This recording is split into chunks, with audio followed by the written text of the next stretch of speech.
안녕하십니까?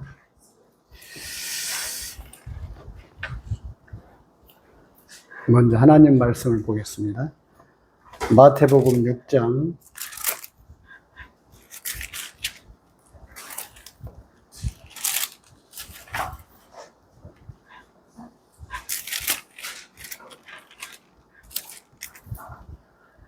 6장 21절부터 마태복음 6장 22절부터 34절까지 읽겠습니다. 제가 가진 성경은 개역 성경입니다. 혹시 다른 성경, 요즘 다른 성경들도 많이 보시는 것 같은데 같이 그냥 봐주시면 좋겠습니다. 22절, 눈은 몸의 등불이니 그러므로 내 눈이 성하면 온몸이 밝을 것이요 눈이 나쁘면 온몸이 어두울 것이니 그러므로 내게 있는 빛이 어두우면 그 어둠이 얼마나 하겠느냐.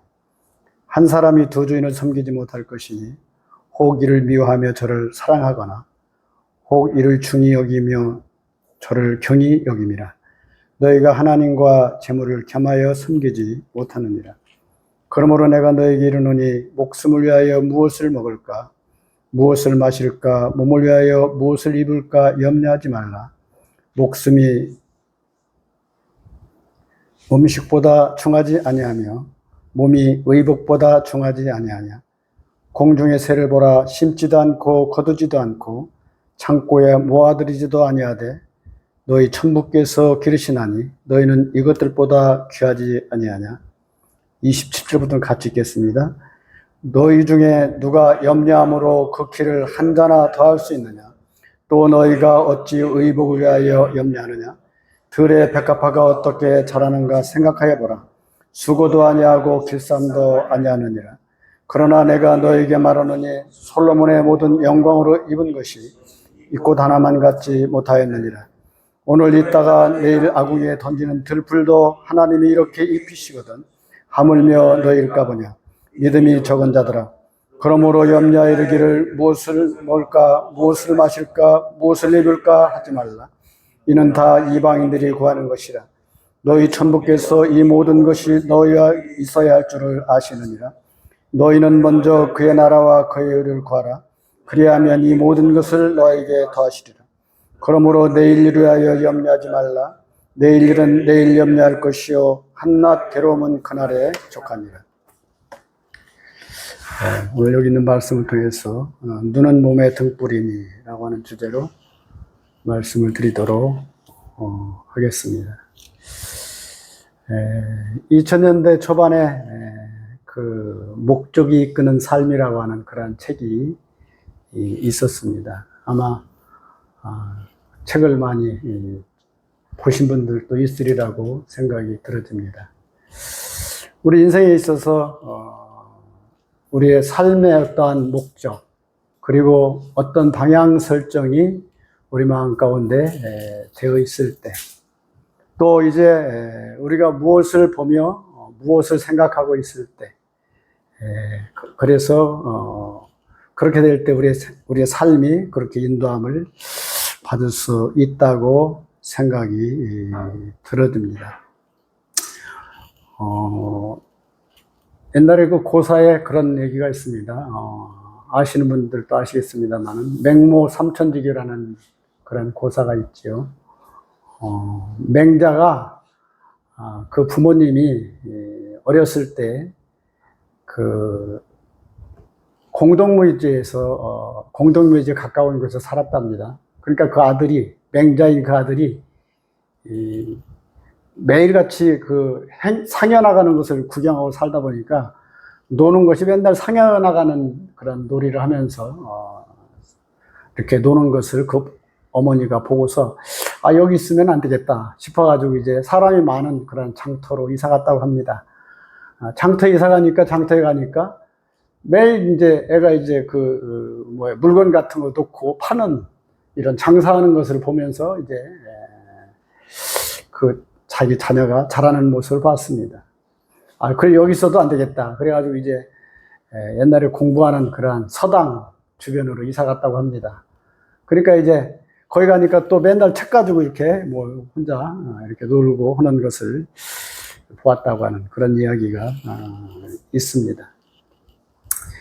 우리가 무엇을 보고 무엇을 생각하고 어떠한 비전과 어떠한 꿈을 갖고 살아가느냐라고 하는 것은 굉장히 중요한 것 같습니다.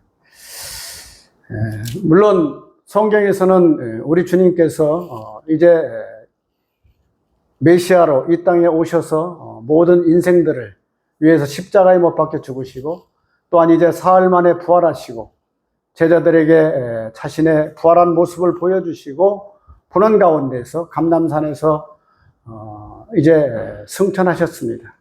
승천하실 때 이제 많은 제자들이 하늘을 뚫어져 쳐다보고 있는데 주님 곁에 서 있던 천사가 그렇게 말했습니다. 갈릴리 사람들아, 너희가 어찌해서 이 하늘을 쳐다보느냐? 너희가 본 이 예수는 너희가 본 그대로 이제 다시 오시리라 이렇게 말씀하시면서 승천하셨습니다. 그리고 이제 주님께서 마지막 고별사로 이제 성령이 너희 가운데 임할 것에 대해서 말씀하십니다.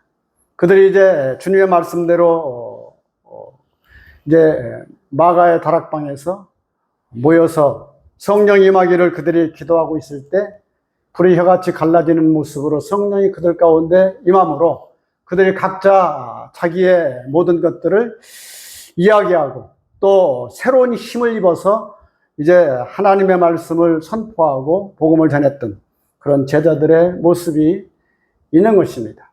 그리고 그때 모여 있을 때 베드로가 그들 가운데서 하는 내용이 있습니다. 우리 그 사도행전 2장을 잠깐 보시겠습니다.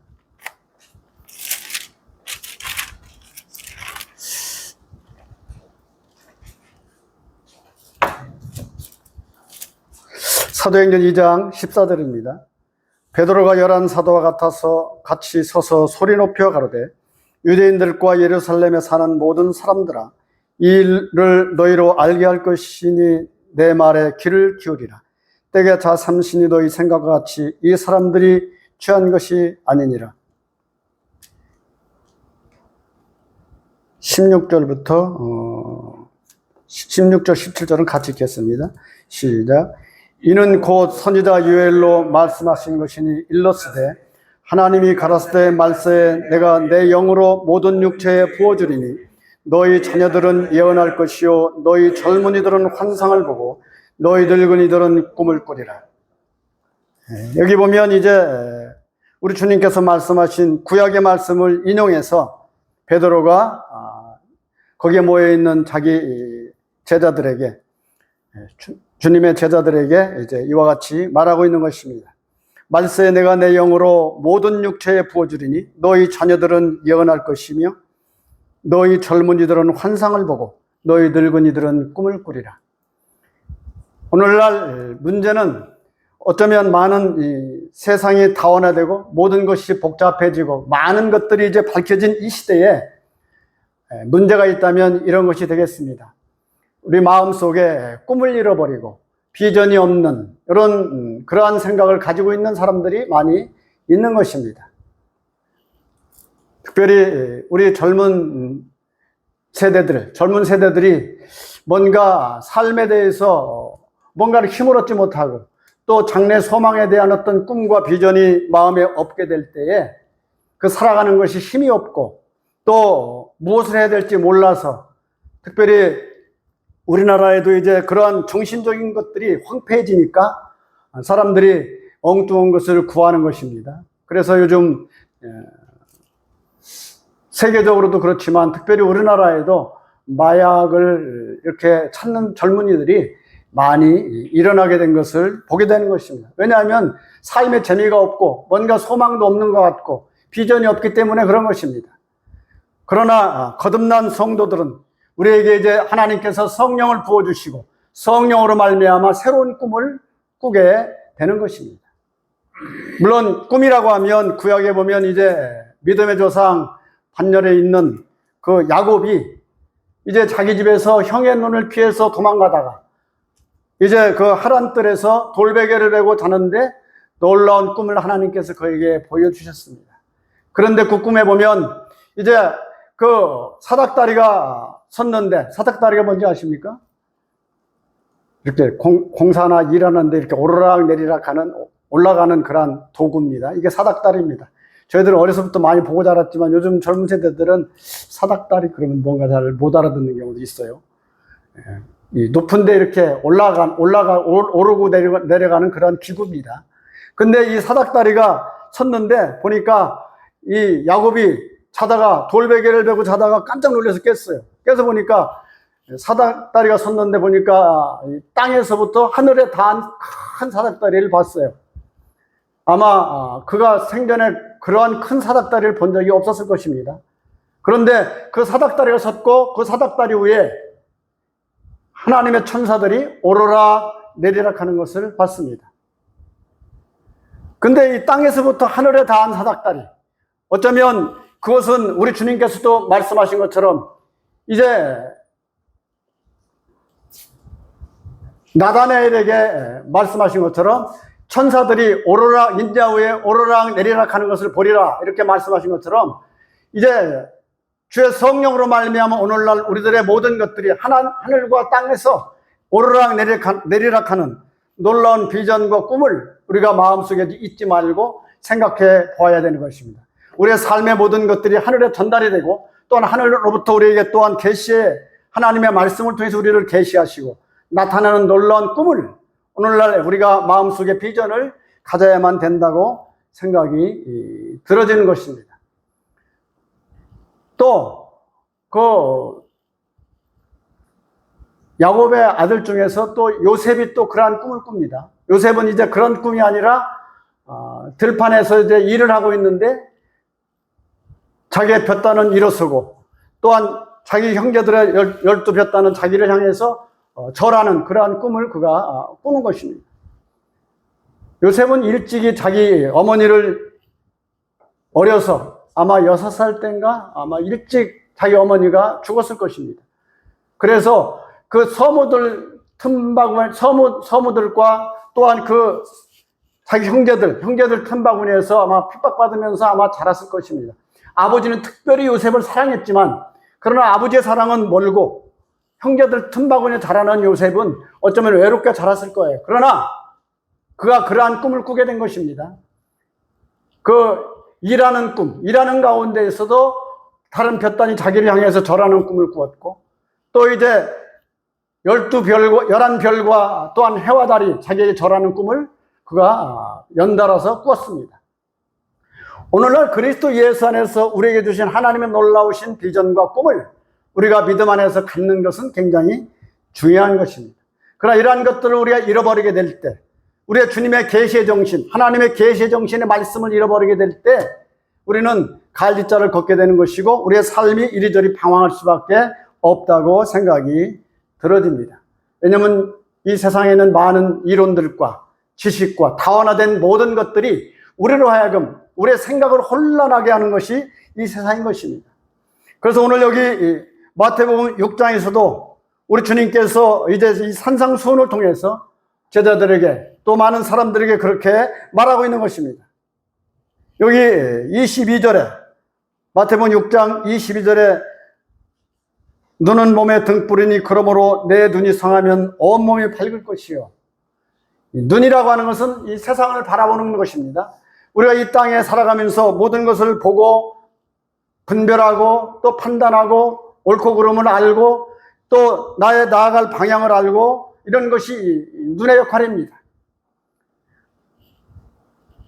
그런데 우리 마음속에 이 눈이 어두워지면 여기 말씀하신 것처럼 눈은 몸에 등불이니 그러므로 내 눈이 성하면 온몸이 밝을 것이요. 이 성하다는 것은 원어적으로 보면 이 순전하다는 뜻입니다.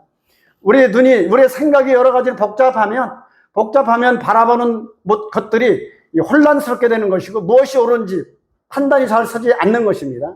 그러나 우리가 순전한 마음을 가지고 그리스도의 마음을 가지고 하나님의 말씀을 가지고 또 나아가서 주께서 성령으로 말미암아 나에게 감동하시는 말씀을 가지고 우리가 이 모든 것을 바라보게 되고 또 그렇게 방향 설정을 하게 될 때 우리가 갈지자를 걷지 않을 수가 있는 것입니다. 그러면서 23절에 그렇게 말하는 것입니다. 눈이 나쁘면 온몸이 어두울 것이니 그러므로 내게 있는 빛이 어두우면 그 어둠이 얼마나 하겠느냐. 그렇습니다. 저는 원래 눈이 야맹증이 있어요. 그래가지고 밤에 좀 어두우면 길을 잘 분별이 잘 안 돼요. 여기가 어디가 어디인지 잘 모르고 저는 어려서부터 야맹증이 있었어요. 그래서 군대 생활할 때도 밤에는 길을 이렇게 부대 안에서도 이렇게 보초소로 나가려도 잘 안 보여가지고 이렇게 막 헤매고 이런 적이 많아요.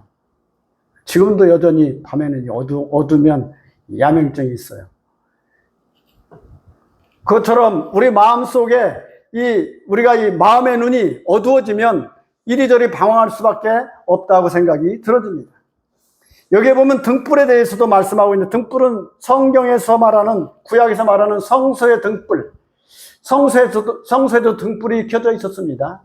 그래서 이 등불을 밝히는 그러한 이 제사장들이, 근데 열왕기에 보면 그들이 영적으로 어두울 때는 성소의 등불을 제대로 밝히지 않았어요. 그래서 성경에 보면 이 등불을 밝힐 것에 대해서 말씀하고 있는 것입니다. 우리 사무엘상 3장을 잠깐 보시겠습니다. 사무엘상 3장.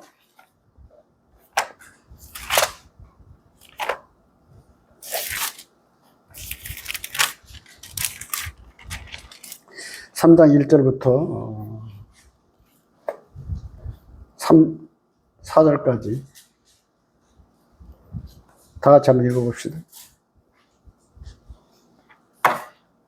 411페이지 3장 1절부터 4절까지 시작.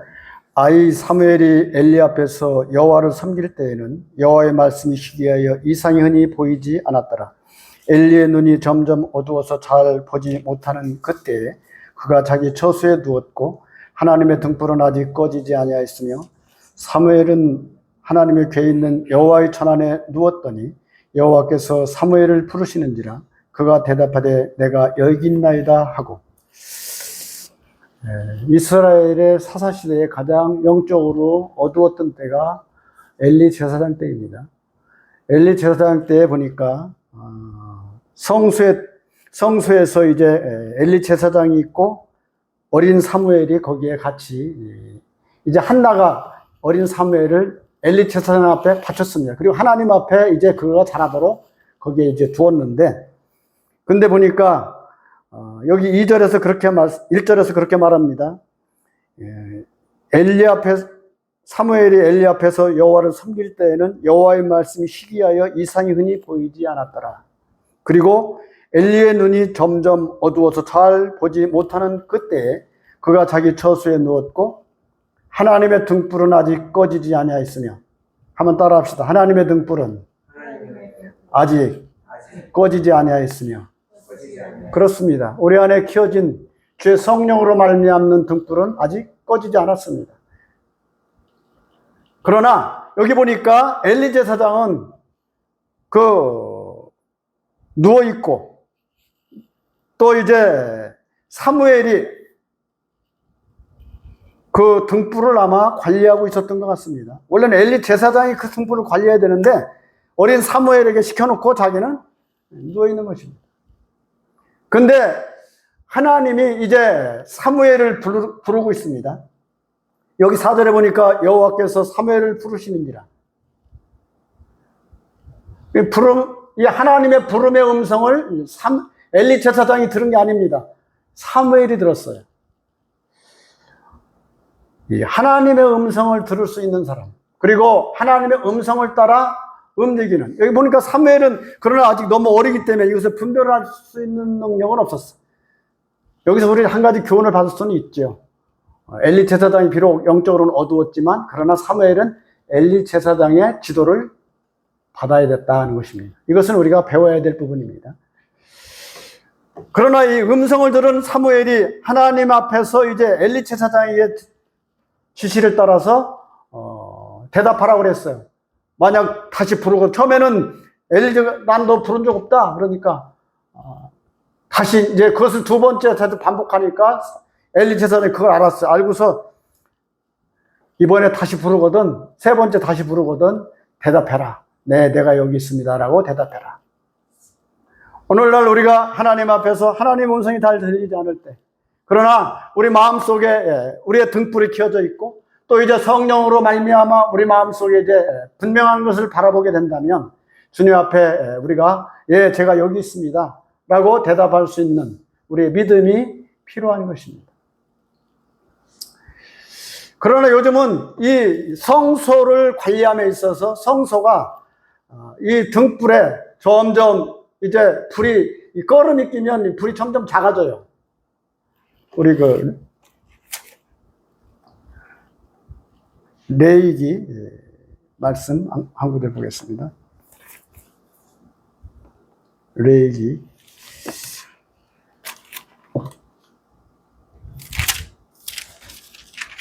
24장입니다. 레위기 24장 1절부터 4절까지입니다. 다 같이 한번 읽어봅시다. 시작. 여호와께서 모세에게 일러 가라사대 이스라엘 자손에게 명하여 감람을 찧어낸 순결한 기름을 켜기 위하여 내게로 가져오게 하고 끊이지 말고 등잔불을 켤지며 아론은 회막이 증거궤 장 밖에서 저녁부터 아침까지 여호와 앞에 항상 등잔불을 정리할지니 너희 대대로 지킬 영원한 규례라. 여기 보면 이제 성소에는 원래 등대가 있고 또한 앞에는 이제 떡상이 있었습니다. 떡상이 있었고 그 휴장 앞에는 이제 금향단이라고 향을 피우는 그러한 부분이 있었습니다. 그리고 이제 휴장으로 지성소와 성소 사이를 가리워져 있었어요. 근데 여기 보니까 이 성소에 있는 등불을 켜기를 항상 순결한 기름을 가져오도록 이렇게 했어요. 그래서 순결한 기름을 가져다가 또 이제 끊이지 말고 이 등잔불을 켤지며 또 여기 보니까 3절에 보니까 아론은 회마가 증거궤 장 밖에서 저녁부터 아침까지 여호와 앞에 항상 등잔불을 정리할지니 너희 대대로 지킬 영원한 규례라. 요즘은 뭐 등불이 별로 없으니까 다 전기를 사용하니까 이 등잔불에 대해서 잘 젊은 사람들은 이해를 잘 못할 수도 있겠습니다. 저는 어렸을 때 이 호롱불 켜고 살았어요. 등잔불 석유 넣고 이렇게 이런 사기그릇 등으로 돼 있어가지고 위에 꼭지를 놓고 불을 켜면 그 석유가 이제 심지를 통해서 계속 불이 이렇게 요만큼 올라옵니다. 그런 불이 올라오는데 이게 오래 놔두면 이 꼭지 안에 이렇게 끓음이 이렇게 시커멓게 끼어요. 그러면은 불이 점점 작아져요. 점점 작아져서 그걸 내비두면 불이 꺼져버려요. 그러면 이제 그것을 뭐 칼 같은 걸로 이렇게 막 긁어가지고 꺼름을 다 떼어내야 다시 이렇게 커집니다. 물론 램프등은 보셨겠죠. 램프등도 마찬가지. 램프등도 이렇게 불이 점점 그 꺼름이 많이 끼면 작아져. 그러면 심지를 이렇게 꺼름을 이렇게 제거해줘야 돼. 그래야만 불이 이렇게 커져요. 그래가지고 밝아집니다. 어쩌면 오늘날 우리 안에 있는 성소에 우리 영혼 안에, 우리 마음 안에, 우리의 그 영혼 안에 주의 성령으로 말미암는 등불이 주 안에서 하나님의 말씀의 등불이 켜 있는 것입니다.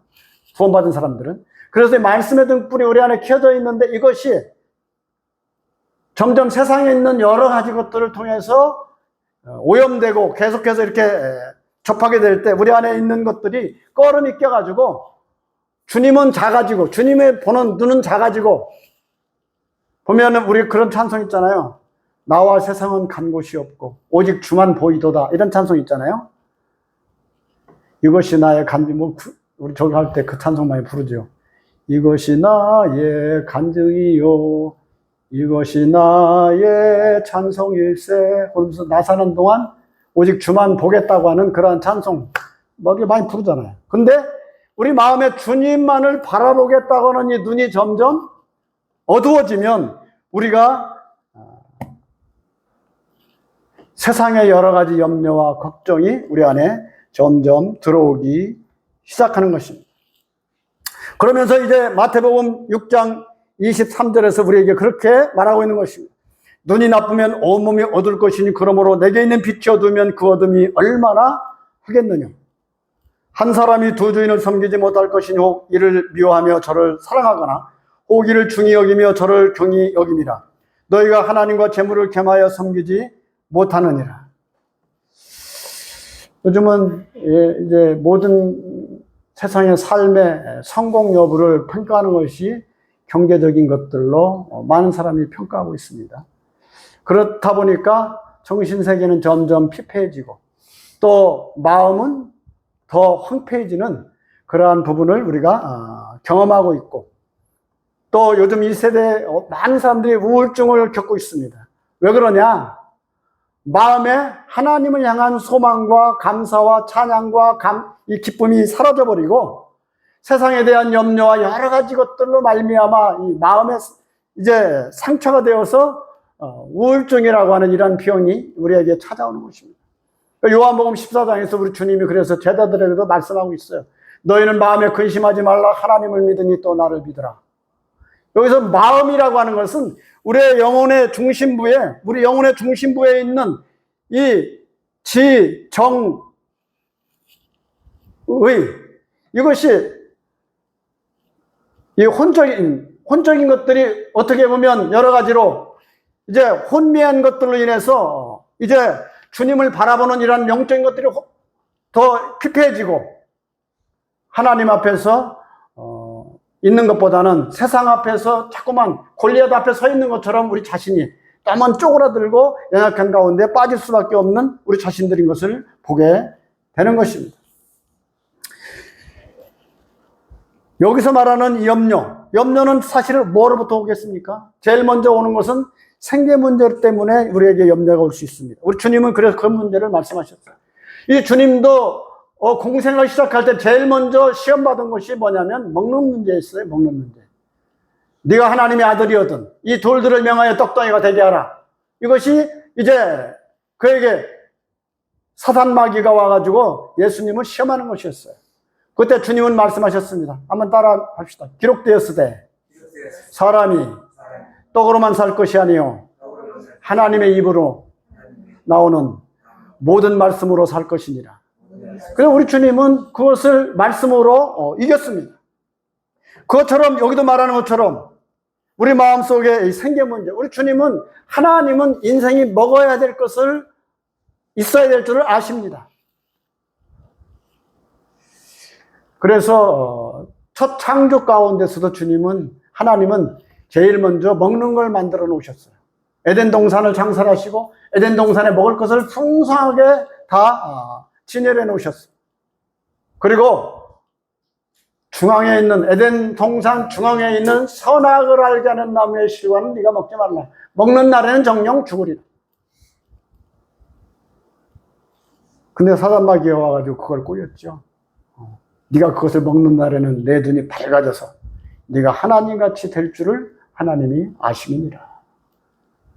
그래서 그 사단마귀의 음성을 듣고 거기 홀라당 넘어가 버리니까 사람에게 죄가 들어온 것입니다. 오늘 여기 주님께서도 산상수훈을 통해서 그렇게 말하고 있는 것입니다. 이 먹는 문제를 말하고 언급하고 있습니다. 그래서 이 세상으로부터 오는 여러 가지 염려들, 이 생계 문제 때문에, 두 번째로 우리에게 염려가 오는 것은 불투명한 미래 때문입니다. 내 장래의 미래가 불투명해 보일 때 우리에게 여러 가지 염려와 걱정이 찾아오게 되는 것입니다. 예전에 그 유명한 안희숙 여사가 그런 부른 찬송이 있죠. 에스더가 말한 것처럼 내일 일은 난 몰라요. 하루하루 살아요. 그러니까 내일 일은 우리가 알 수 없는 것입니다. 여기도 말씀하신 것처럼 너희는 내일 일을 염려하지 말라고 그랬습니다. 여기 34절에 보면 그러므로 내일 일을 위하여 너희가 염려하지 말라. 내일 염려할 것이요 한날 괴로움은 그날에 족하니라. 그럼 내일 일에 대해서 우리는 너무 염려하거나 걱정할 필요가 없는 것입니다. 어떻게 될지 모르는 것입니다. 세 번째로 우리에게 염려가 들어오는 것은 그래서 하나님에 대한 절대 주권이 흐려졌기 때문입니다. 하나님에 대한 절대 주권이 흐려지게 될 때 우리 마음에 여러 가지로 염려가 오게 되는 것입니다. 그렇다면 우리가 염려하지 말아야 될 이유, 첫 번째로 우리가 무엇을 채울 수 있거나 변화시킬 수 없다는 것입니다. 내 자신이 무엇을 채우거나 무엇을 변화시킬 수 없는 것입니다. 두 번째로 우리는 하나님은 우리의 모든 처지를 다 알고 계시는 것입니다. 우리가 서고 일었음을 아시고 무엇을 해야 될지 어떻게 해야 될지 하나님은 우리의 서고 일었음을 다 알고 계신다. 시편 139편에 보면 그런 내용이 자세히 나와 있습니다. 우리가 모든 일을 앞날까지도 하나님은 다 계산하고 계시고 알고 계신다. 세 번째로 하나님은 때를 따라 우리를 먹이시고 입히시고 지켜주신다는 것입니다. 그래서 시편 121편에도 보면 내가 산을 향하여 눈을 들리라 나의 도움이 어디서 올꼬 천지를 지으신 여호와께서로다. 여러 가지 일들이 여러 가지 시험이라서 이것은 베드로전서에 보면 너희가 여러 가지 시험을 인하여 잠깐 근심하게 되지 않을 수 없었으나 여러 가지 시험이 우리에게 있는 것입니다. 세상에는. 그러나 이 사도 베드로는 그 편지하면서 우리가 오히려 더 기뻐할 수 있는 것은 우리에게 다른 소망이 있기 때문에 산 소망이 있기 때문이라는 것입니다. 이 소망은 영혼의 닷과 같아서 흔들리지 아니하며 견고해서 휘장 안으로 들어간다고 그랬어요. 히브리서 6장에 보면 이 소망은 영혼의 닷과 같아서 우리가 무엇을 소망하고 있느냐 하는 것입니다. 세상을 잡고 있는 것들은 이게 어떻게 될지 몰라요. 어느 날 갑자기 오늘 잘 나가다가 갑자기 엉뚱한 것이 갑자기 툭 튀어나와가지고 이상하게 되는 것입니다. 오늘날 일례로 대한민국의 이 권력을 세워지는 거 보세요. 아유, 갑자기 엉뚱한 사람이 툭 튀어나와가지고 대통령도 계속 그렇게 됐잖아요. 옛날에 11.6 박정희 대통령, 그런 일이 일어날 줄 우리는 누가 알았어요? 제가 군대에서 제대 특명 받아놓고 있을 때 그때 그 사건이 났어. 그래가지고 제대 못하는 줄 알았어요. 근데 뭐 갑자기 뭐 한 사람 툭 튀어나오더니 그 사람이 대통령 됐잖아. 또 그 이후에도 마찬가지. 그 이후에도 갑자기 또 딴 사람 툭 튀어나와 대통령 되고. 성경이 말하는 대로 권세는 하늘에서 세우는 것입니다. 다 그 사람 저 사람이 다음엔 저 사람인데 이렇게 생각했는데 아니요, 그 사람은 아니고 딴 사람이고. 앞으로도 몰라요. 이 세상의 모든 돌아가는 일이 다 그렇습니다. 그러면서 우리 주님은 우리에게 말씀하십니다. 25절에 보니까 그러므로 내가 너에게 이르노니 목숨을 위하여 무엇을 먹을까 무엇을 마실까 몸을 위하여 무엇을 입을까 염려하지 말라. 목숨이 음식보다 중하지 아니하며 몸이 의복보다 중하지 아니하냐. 공중에 새를 보라. 심지도 않고 거두지도 않고 창고에 모아들이도 아니하되 너희 천부께서 기르시나니 너희는 이것들보다 귀하지 아니하냐. 너희 중에 누가 염려함으로 그 귀를 한자나 더할 수 있느냐. 그러면서 28절에 보면 또 너희가 어찌 의복을 위하여 염려하느냐. 들의 백합화가 어떻게 달아나는가 생각하여 보라. 수고도 아니하고 길쌈도 아니하느니라. 그러면서 29절에 그러나 내가 너에게 말하노니 솔로몬의 모든 영광으로 입은 것이 이 꽃 하나만 갖지 못하였느냐. 저는 이 말씀을 참 곰곰이 생각해 본 적이 있어요. 솔로몬으로 입은 모든 영광이 들에 핀 이 백합화 꽃 하나만 갖지 못하다. 이해되십니까?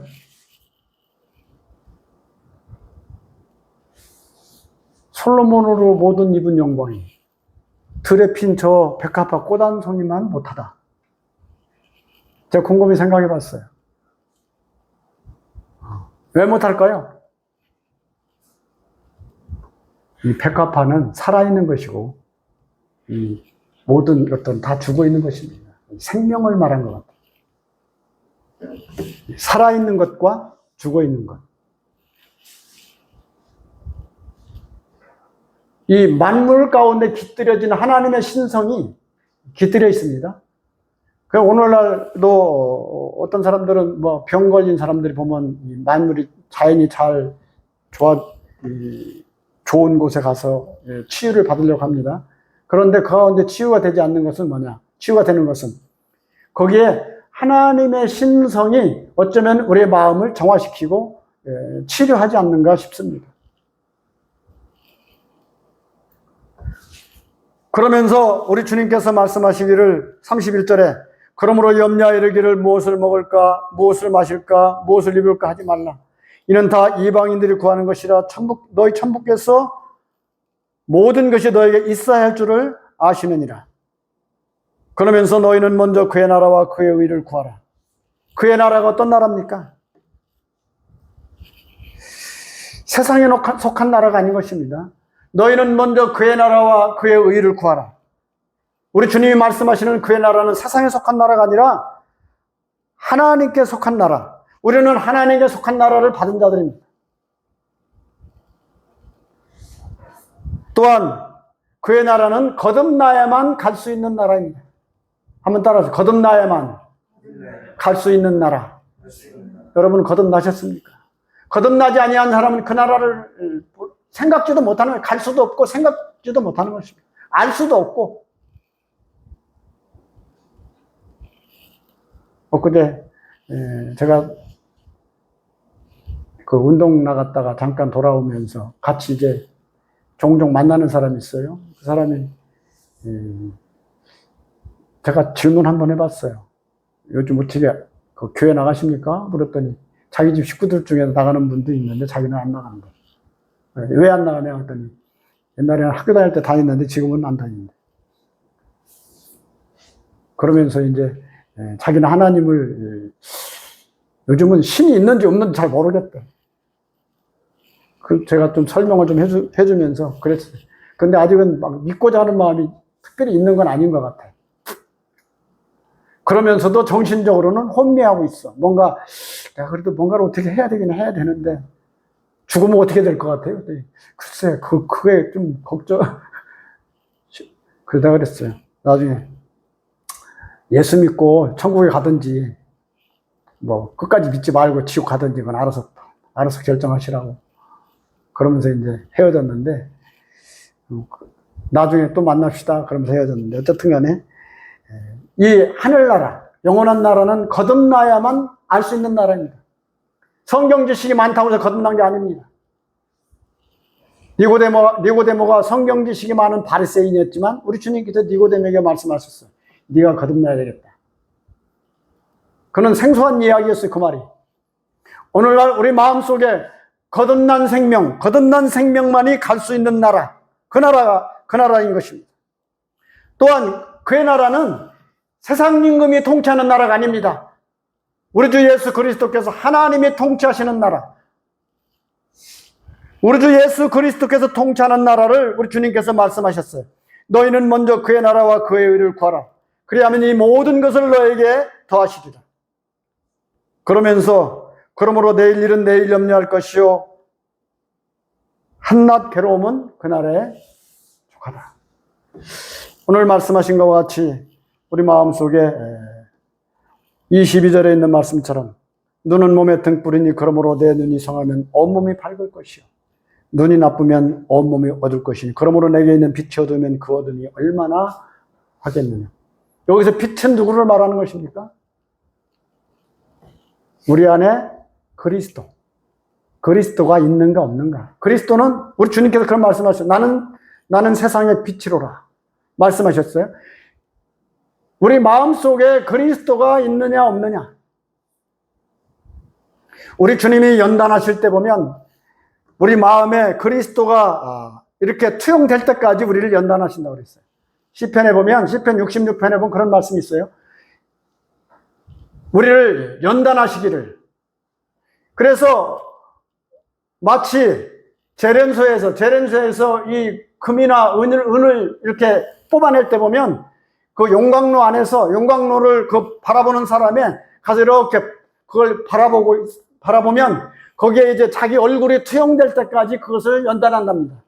재련을 하는데 그 다음에 그것을 이제 찌개가 다 깨끗이 다 흘러내려가서 이제 그 사람의 얼굴이 거기서 비춰지면 이거 끝났다. 그것처럼 주님께서 우리를 연단하실 때에도 주님이 우리를 이렇게 들여다봐서 우리 안에 그리스도가 투영될 때까지. 그래서 여기 23절에 말씀하신 것처럼 눈이 나쁘면 온몸이 어두울 것이니 그러므로 내게 있는 빛이 어두우면 그 어둠이 얼마나 하겠느냐. 우리 안에 하나님의 말씀, 그리스도의 말씀이 없게 될 때, 잠언에 보면 그런 말씀이 있죠. 묵시가 없는 백성은 방자에 행한다고 그랬습니다. 한번 따라합시다. 묵시가 없는 백성은 방자에 행하거니와. 뭐냐면 묵시가 없다는 것은 하나님 말씀이 없음을 말하는 것입니다. 말씀이 없고 자기 생각만 있는 것이, 이런 사람은 방자하게 하는 것입니다. 자기 마음대로, 자기 성질대로. 그래서 우리 안에 하나님의 말씀이 있을 때 우리는 그 말씀을 가지고 우리 자신이 나를 다스리기도 하고, 또 주님 앞에 나아가기도 하고, 기도하기도 하고, 또 마음에 감사도 있고 기쁨이 있고. 그래서 우리가 주님 앞에 예배 드릴 때도 말씀을 가지고 감사하고 기도하는 이유가 거기에 있는 것입니다. 왜냐하면 이 말씀은 생명이시고 빛이시고 그리스도이시기 때문입니다. 그래서 하나님의 말씀을 가지고 우리가 하나님 앞에 나아가는, 오늘 여기 말씀하신 것처럼 참으로 눈은 몸의 등불이니 그러므로 내 눈이 성하면 온몸이 밝을 것이요.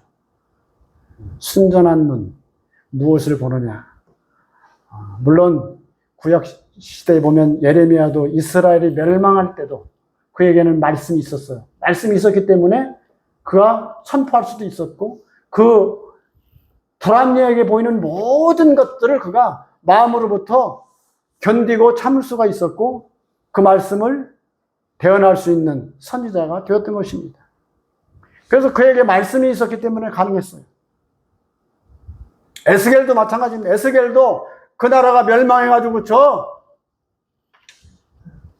바벨론 강가에서 그가 포로로 노역을 하고 있을 때, 노예처럼 일하고 있을 때 하나님의 말씀이 그에게 임했습니다. 하나님의 말씀이 임해서 이제 하나님의 말씀을 가지고 그의 삶이 아주 어려운 가운데서도, 외국의 군대에 잡혀서 종살이하고 있는 가운데에서도 꿋꿋하게 그가 그의 삶을 살 수 있었고, 또 에스겔서 마지막 부분에 보면 영원한 것까지 그에게 하나님께서 보여주셨어요. 그들의 성전을 다 보여주시고 영광을 보여주셨던 것처럼 오늘날 우리의 눈은 몸의 등불이니 그러므로 내 눈이 성하면 온몸이 밝을 것이요 눈이 나쁘면 온몸이 어두울 것이니 그러므로 내게 있는 빛이 어두면 그 어둠이 얼마나 하겠느냐. 어디로부터 우리에게 어둠이 들어오는지 하나님의 말씀을 통해서 우리 자신들이 주님 앞에 나가야 될 거라고 생각이 듭니다.